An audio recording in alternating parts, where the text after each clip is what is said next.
ตามไปบ่กูบ่ไป เป็นยังกูไปย่องเฮือนเอาบากันนี่ตัวสะเฮือนกันเลยวะฮัลโหลไปกินตำน้ำกูเด้อเอาไปย่าเอาเหือน เอาไปน้ำกูเบอร์หนึ่งไปเป็นวัดบ่สบายแด่ เดี๋ยวกูไปหากันได้สินะจะแม่เขาไปไม่ยังเอาพวกนี้มันสงสัยวะเดี๋ยวกูไปหา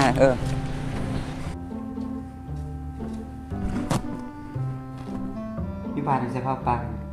กูยังติดไวรัสโคโรนาไวรัสนี่บ่โคโรนาสนุกบ่ได้อ่านข่าวหวะโอ้ยสั่นเห็นไหมยัง เดี๋ยวบอกได้บริษัทยันรถยังเกาะขบวนด้านล่าง โคโรนา เอาสมึงบ่ยานอ่ะเอาไปใส่นะ โอ้ยมึงนี่มันสิฮู้ยานยัง น้องไปใส่ ตามใจสินะ Run.